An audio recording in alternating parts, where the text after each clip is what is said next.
बच्चों से कहना चाहेंगे, छोटे छोटे बच्चों से, आप माता सरस्वती की आराधना करा करो। मेरे बच्चों से निवेदन है, कभी जिंदगी में अगर मौका मिल जाए और सरसों के फूल यदि आपके जीवन में आपको कहीं से प्राप्त हो जाए, सरसों के फूल जानते हो ना, पीला कलर का होता है सरसों का फूल, आप प्रयास करो सरसों का फूल। जिस दिन माता सरस्वती का, मेरी बागेश्वरी का जिस दिन प्रागट्य उत्सव हो बसंत पंचमी का, उस समय पर माता सरस्वती का स्मरण कर कर वो सरसों का फूल आप देव अधिदेव महादेव को चढ़ाइए। जैसे माता सरस्वती को ज्ञान दिया था, वैसा मेरा महादेव आपको भी ज्ञान दे।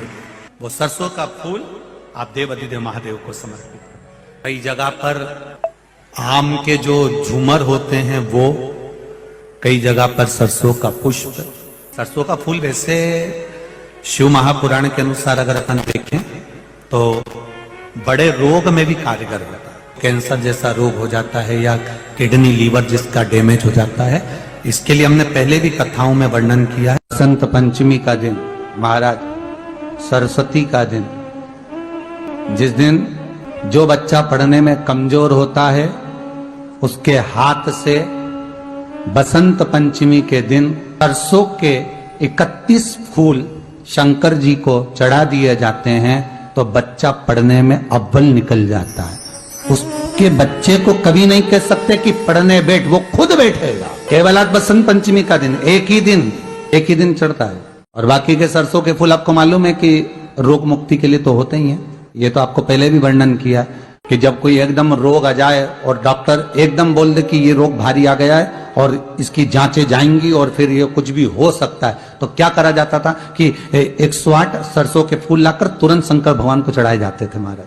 तो चढ़ाने के बाद में रिपोर्ट अच्छी आती है। ऐसा नियम है। कहीं ठेका, कोई ठेकेदारी करते हैं ना, जो ठेका भरते हैं कि भाई मेरा टेंडर आना चाहिए, मेरा ये काम होना चाहिए, मेरी मल्टी बनना चाहिए, या मेरा ये काम के लिए जा रहा हूं, ये काम फतेह होना चाहिए, उसके सबके हाथ पैर जोड़ने से अच्छा एक काम करो, बस 108 सरसों के फूल उठाओ, शंकर जी का उद्धतेश्वर महादेव का नाम लिखो और छोड़ दो, शिव जी के ऊपर एक एक कर कर चढ़ा दो, वो ठेका तुम्हें ही मिलेगा। बस केवल उद्धतेश्वर अर्थात ये जो क्रम है, ये वो क्रम तो 108 सरसों के फूल का आप कभी भी कर सकते हो, पर जो ये बच्चों के लिए किया जाता है वो केवल बसंत पंचमी के दिन ही होता है। बच्चा पढ़ाई में कमजोर होता है, जिसको लिखना नहीं आता, बच्चे लोग याद तो कर लेते हैं पर कॉपी में लिख नहीं पाते, उसको एक ही बात कहो, शंकर जी के मंदिर में जाओ, चंदन घस के ले जाओ और चंदन को 3 उंगली से उस शिवलिंग पर उस बच्चे को ओम बनाना सिखाओ।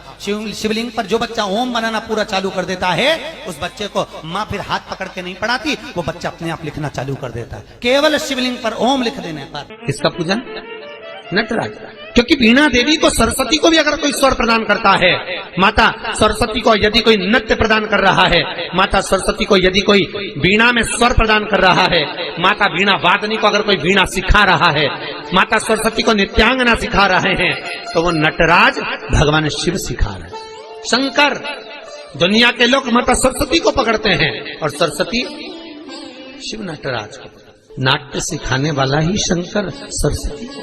इसलिए कहते हैं विद्याध्ययन करने वाले बच्चों को शिव का स्मरण करना चाहिए। कर का स्मरण करो, जब जब पढ़ने बैठो मन नहीं लगे। कई बच्चों की आदत होती है किताब लेकर बैठ जाते हैं, लाइन पर इंगली भी रखेंगे, सब ध्यान करेंगे, पर याद भी तो होना चाहिए। याद कैसे हो? तो महाराज जितनी बार विद्याध्ययन करने बैठे बच्चे, उतनी बार ओम सरस्वती का स्मरण करें। किसका स्मरण करना है? ओम सरस्वती। ओम का सल्लेखन लंबा लेवे, आखिरी में सरस्वती पर विराम कर दे। ओम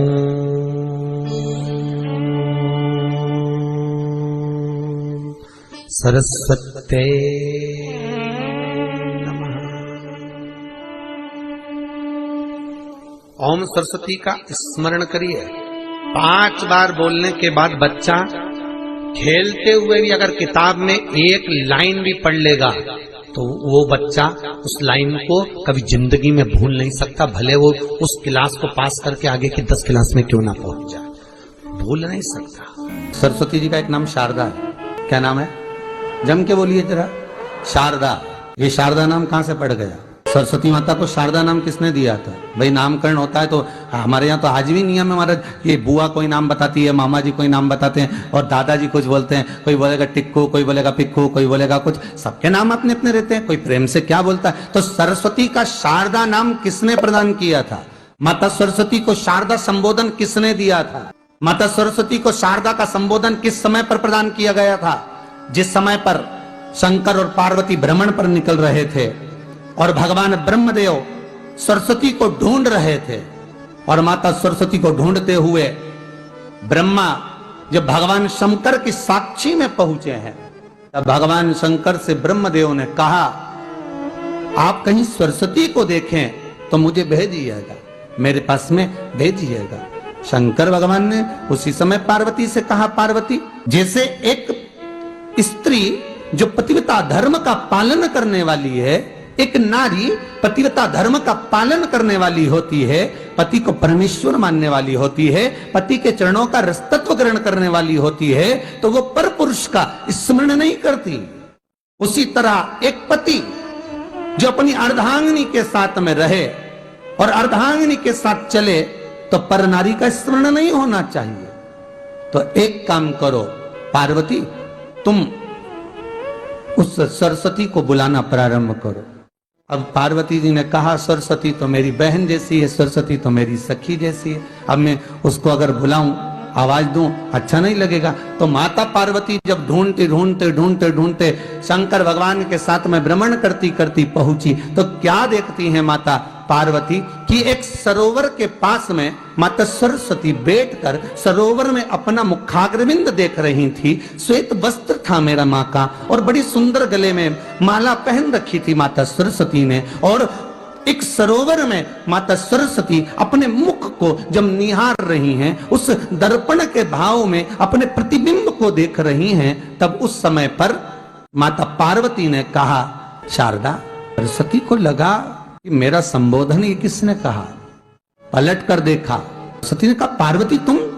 हाँ, मैंने तेरा जो दर्पण में प्रतिबिंब देखा है, तेरा स्वरूप देखा, पर तू इतनी सुंदर है, इतनी सुंदर है, पर तेरा जल में जो स्वरूप देखा ना, वो नीला दिखाई दिया, थोड़ा सा श्याम दिखाई दिया, इसलिए मैंने तुझे शारदा कह दिया। आज भी हमारे मध्य प्रदेश के कटनी और सतना के बीच में मैहर में आज भी शारदा भवानी विराजमान है। धार जिले में जाएंगे तो बाग क्षेत्र में माँ बागेश्वरी, माँ शारदा आज भी विराजमान। पार्वती, तुमने मेरे को शारदा क्यों कहा? क्योंकि तेरा जो प्रतिबिंब था वो श्याम नजर आ रहा था मुझे, उस प्रतिबिंब को देखकर मैंने तुझे शारदा का संबोधन दिया। तुम्हें ब्रह्मा जी बुला रहे हैं।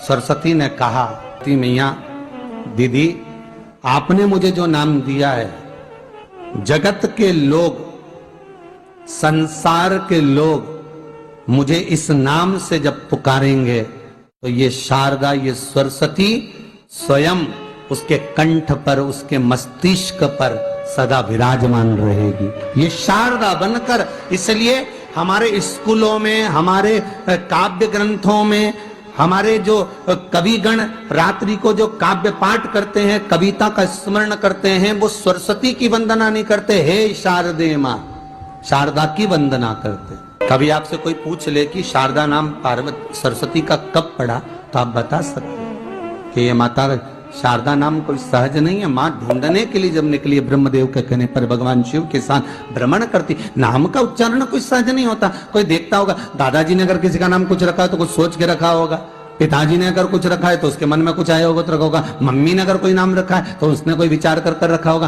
कोई नाम अगर किसी का रखा जाता है तो उसके अनुकूल रखा जाता है कि हो सकता है कि वो नाम की क्या उसके मन में चल रहा होगा। तो शारदा का संबोधन कोई सहज नहीं है। माता सरस्वती का एक नाम शारदा हुआ, इसलिए संबोधन में सरस्वती कम शारदे मां ज्यादा बोला जाता है। आप काव्य पाठ कर लो, नाम जाप कर लो, स्मरण कर लो।